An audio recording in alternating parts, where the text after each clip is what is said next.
Hi, everyone. Day 3 today. How is everyone doing today? I am so excited to see everybody here and to talk about this topic today. Every day is my favorite in the January reset, but this one's my favorite. So we're going to jump in just 1 second. We'll just let some more people come on in. I know we've got lots of people attending live on LinkedIn, Facebook, and YouTube. And we've also got lots of people listening to the replays because they can't do it during the day. So if you're listening to the replay, hello. All right, let's go ahead and jump in. Let me tell you a little bit about the January reset. So the reason that I decided to create this, and this is the second year I've been doing it, is because I love the new year energy. I love whenever we are all so positive and optimistic and excited and hopeful for the future.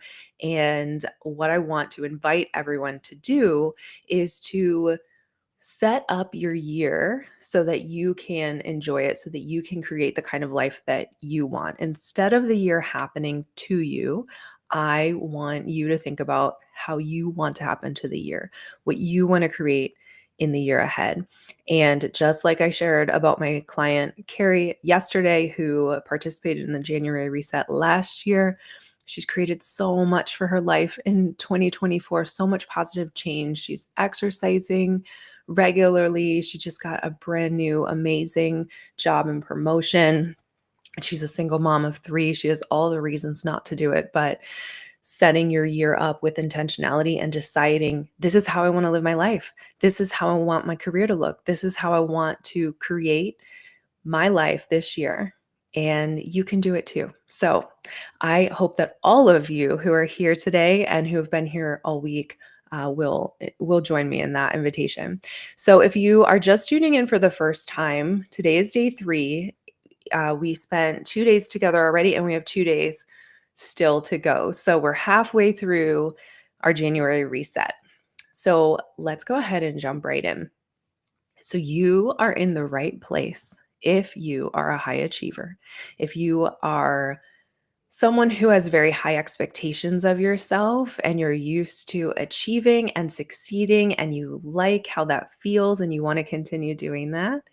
If you are always so busy, if you're always running from place to place, your calendar is covered and filled up with all kinds of things, work and life and all the things. And you're kind of running from one thing to the next, often too busy to kind of stop and check in.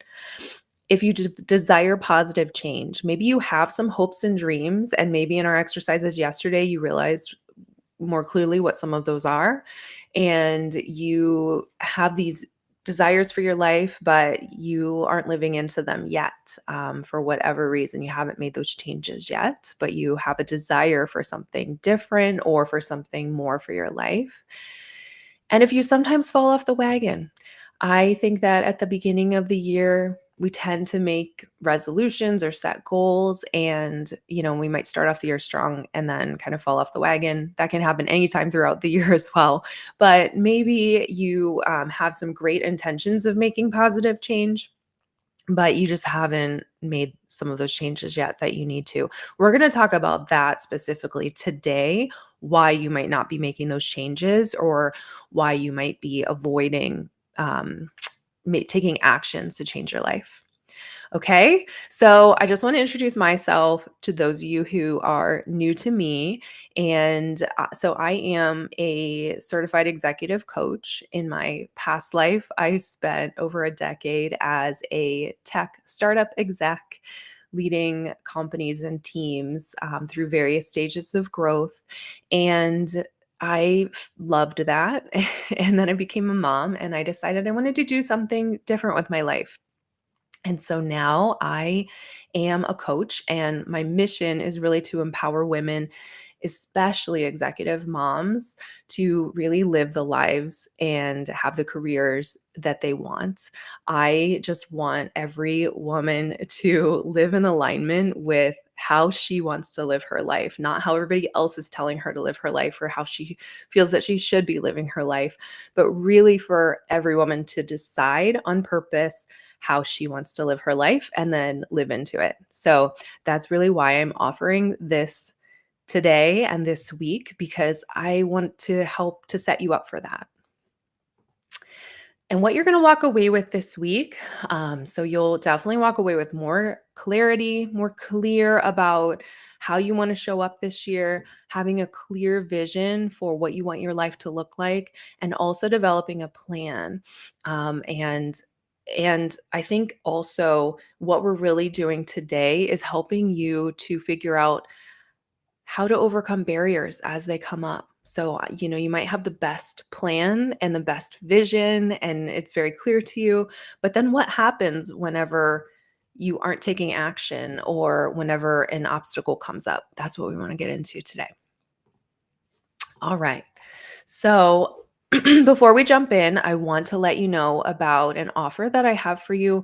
It is a 1 hour free vision call where we are going to sit down together and kind of look at what we're doing this week and dive into what you need some more help with. So, if it is that you are struggling to kind of clarify your vision and really own it, step into it and say, this is what I want, then we're going to work on that.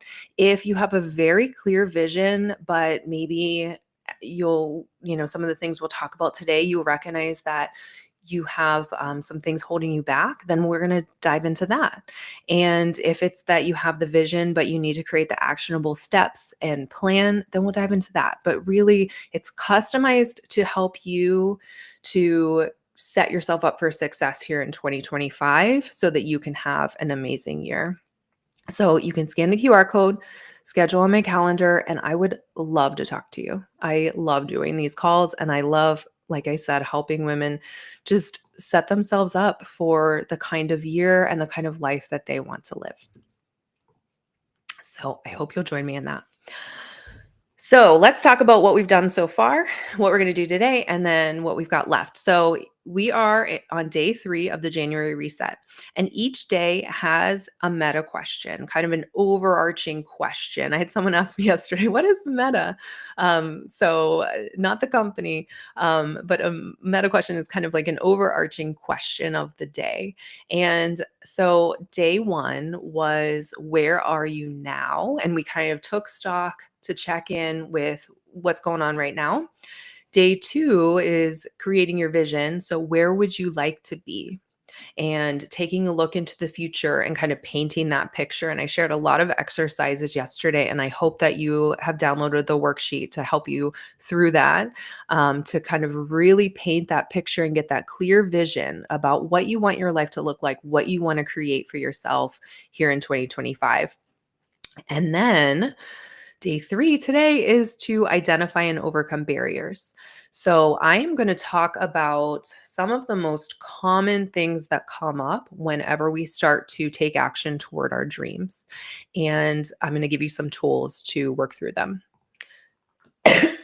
So, the meta question for today, for day 3, is, what's been stopping you? What has been stopping you from going from where you are now to where you want to be? And let's dive into that a bit more. And before we do, I want to remind you, I know I've said this each day, and I just think it's so important, especially today, to move from a place of judgment to a place of curiosity. And this is really important, especially because let's just kind of step back and think about it. So when we ask ourselves the question, what's been stopping me? We can tend to get real judgy of ourselves. And it's often why we avoid doing this work, because it feels really painful when we start to beat ourselves up so much. Whenever we get in a headspace of, thinking that, well, I should have done this. Why am I not doing it? And we just start kind of beating ourselves up and being really mean to ourselves. And then what we might tend to do as we start to be mean to ourselves is we might do something else. We might pick up our phone and start scrolling, or we might dive into our work or get really busy or do something to get ourselves out of that pain, that beating ourselves up kind of shame spiral that we tend to get into. So The thing is though is that the judgment and the beating ourselves up is it's keeping us stuck and it's not letting us actually take action. And also it's completely optional. We don't have to do that to ourselves. And so instead, I just want to invite you to bring in curiosity as we start to ask ourselves questions about, what's stopping me, what's holding me back, why am I not taking action? The best way to learn so that you can actually do something differently is to be curious, because then you might find something. You might find something that is the thing you needed to get unstuck, to take that action forward. So I am inviting you to curiosity. And actually, I wanted to share this. One of my amazing clients actually sent me this because I say it all the time. And so it's amazing. Thank you, Jess. But it says replace judgment with curiosity. And so I'm going to invite you to do that today. So, the first thing I want to share with you is that every action we take or don't take is driven by our desire to either feel or avoid a certain feeling. So I want you to think about that for a minute and think about how that applies to you. So let's say, for example, let's think about working out. Why do we work out? Why do we exercise? Well, because we want to feel good, right? That's a feeling. We want to feel good. Or maybe because we want to look good so that we can feel confident. And so it's always kind of driven by how we want to feel. What we're doing is driven by how we want to feel and also what we don't do. So let's say that you really like part of your 2025 plan or part of your vision includes getting a promotion. Then but why don't you go for it? Why don't you put your name in the hat? Why don't you raise your hand for it? Why don't you advocate to your boss? Well, usually it's because we're avoiding a feeling. We tell ourselves, "Oh, I might look stupid. Like who am I to think that I am qualified for that?" And then if you kind of just keep going down the track, well, okay, so what if you're not qualified? Like, then I'm going to look stupid. Well, what happens if you look stupid? Well, then I'm going to feel embarrassed. And at the end of the day, whenever we go down that track, we realize we're not going for a promotion because we don't want to feel embarrassed. So it might be that. It might be, well, actually, what if I get the promotion and then I don't know what I'm doing and I end up, getting fired? Well, then I'm going to feel terrible about myself because, I thought that I was more qualified than I was. And again, it's going to come back to that I'm going to feel ashamed. I'm going to feel embarrassed. It's these horrible feelings that we don't want to feel and we avoid at all costs. And so I think it's helpful just to notice what feelings we are trying to avoid whenever we don't take action, because that's really what we're talking about today is we want to get from point A to point B and we're not there yet. So what is it that's keeping us from getting there? And oftentimes it is this. So that's one thing I want you to think about. Next thing I want to do is just building on the last two sessions that we've done is to think about kind of what is the gap between where you are now and where you'd like to be. And that is how we can design our action plan.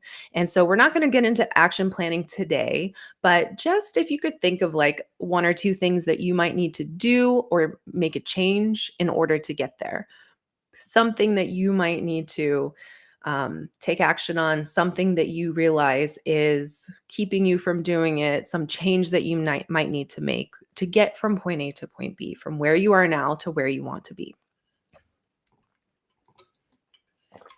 And then the question to ask yourself is, what stops you from doing those things? And see what comes up. And I would encourage you to write it down of what comes up. But often when I'm working with clients, what comes up is some series of thoughts. Something like, well, I don't have time to do that. I don't have enough time. I don't know how to do it. Or I have too many responsibilities. That would be irresponsible of me to go for that dream that I have. And what that means as we start to uncover those thoughts that are keeping us from taking action is that we are believing that these are valid reasons why we shouldn't live our dream, why we shouldn't have the lives that we want to live. And maybe that's true. Maybe you decide that that's true. Maybe you decide, you know what? I don't have enough time to create my dream life, and so I'm going to put my dream life on hold, or I'm going to not live that life. That is a decision that you can absolutely make. And I would say, I would invite you to consider alternatives that I wonder if, what if we could make some changes to move you closer to the life you want to live? Because I believe that we should all live the lives that we want to live. And what I also want to offer is that these are all reasons to stay where we are. So I want to teach you a couple of things. I kind of nerd out on neuroscience. I was a psychology major in college, and my favorite class was neurobiology. And so, what stops us from making changes? I just want to talk about kind of the way the brain's set up, and this is a real basic version of it. I didn't pursue my degree in neurobiology, so it's not my total expertise, but I've done a lot of studying on it, and I love learning about it so that I can understand how my brain works, so that I can work with it instead of against it. And I think that that is what I want for you as well, is just to know enough about it to be able to leverage it and use it to your advantage instead of against you, because by default, so many of us, our brains are kind of working against us. And that is why we stay stuck. And that's why we don't live the lives that we want to live and live into our dreams. So, there are two parts of our brains. First, there's the prefrontal cortex, and the prefrontal cortex has the executive functioning to plan and dream and create. This is often activated when you are working on projects, when you are doing something that requires a lot of thinking and intelligence, rational thinking, decision making. It is also responsible for impulse control.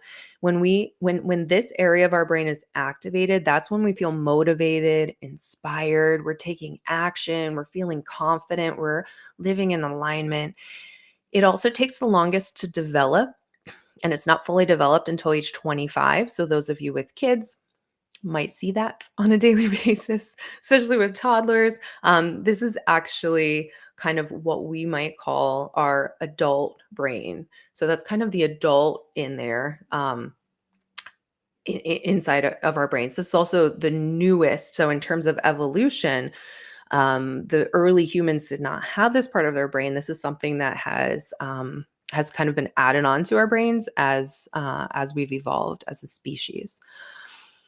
But the other part of the brain that I want to call attention to, there are more than two parts, but these are the two parts that I want to focus on, is the amygdala. And the amygdala is our survival brain. This is the oldest part of our brain. It's been with us since early days of humankind. And it has one job. Its job is to keep us alive. It is to continue our species, make sure that our species survives and continues on. Nothing about thriving or anything beyond just basic survival. So this is the part of your brain that gets activated when you go into fight or flight. Whenever you come up against a lion, if that happens in your daily life, then your brain, your amygdala, will start to kind of shut down. It takes away from your ability to really like think super rationally, and it starts pumping blood to all of your big muscle groups in case you need to run or fight against that threat. So this part of your brain is so good at identifying threats and making you feel super alert whenever there's a threat present. And part of the problem is that over time, our brains have evolved, but it is still like the things around us are different. So it is responding to the threat of seeing a lion in the same way as it might respond to a threat of having your boss email you on a Friday at 4 o'clock to ask for a meeting, right? And you feel like, oh my gosh, what's happening? Am I getting fired? It's sensing those threats and putting our bodies into a stress response, just like it would some of those like real threats out in the world. And this part of the brain, the amygdala, is run by the motivational triad because this is what helps to keep us alive. Remember, it's just trying to keep us alive, trying to make sure our species survives and continues on. So, the motivational triad is to avoid pain, seek pleasure, and conserve energy. Remember, it's just trying to survive, it's just trying to get by. And so notice the amygdala is trying to do the bare minimum. It does not like change. It doesn't like change at all. It wants us to like find a safe place, like go into a cave and then just like stay there forever because it knows we're safe. So once it has detected safety, it's like, stay here, stay here. And so, what it does, and this is why it sometimes feels like our own brains are working against us because our prefrontal cortex is saying, I want this, I want to make this change, I want to go out in the world and do something that might feel a little bit scary. And our amygdala is saying, like, threat alert, threat alert, threat alert. Changing is scary. We do not need to change and we do not need to go out and put ourselves in harm's way. And so it starts to come up, offer all these thoughts like, you don't have time to do that. You have way too many responsibilities to do that. There's no way that you don't even know how to do that. You're going to look stupid if you try that. And so our amygdala is in there and it serves a purpose and it can be really helpful in some situations. But when it comes to designing the lives that we want to live and making changes, it can often feel like our brain is working against us because that part of our brain is very loud. It is kind of sometimes called the toddler brain. It is the one that is like, look at me, pay attention to me. I need to tell you this right now. And I don't care what you've got going on. It's why we have intrusive thoughts. And it's just like trying to jump in at inopportune moments with, thoughts of, you're not good enough. You need to stay quiet, different things like that to keep us safe. So it really like has the best intentions to try and keep us alive, but there are places where it doesn't serve us to listen to that part of our brain as much. Okay. So I hope that that kind of helps to maybe just give you an understanding of what's happening in your brain. To me, it's so helpful to just know what's going on so that I can have some more awareness of first of all, that it's normal. It is totally, totally normal. I think sometimes whenever we think like that, we had decided that we were going to work out. We decided that we were going to work on this project. We decided that we're going to work on building our brand, whatever it is that our prefrontal cortex, our adult brain decided in advance. It is so normal for our toddler brain to come in and say, hey, it would be really fun? Let's lay on the couch and watch Netflix. Hey, it would feel great right now? Let's go get some ice cream. And those things, it's just your survival brain trying to keep you safe. So we can thank it and honor it. And also, we don't have to listen to it. We don't have to let it run the show. It's a choice that we have.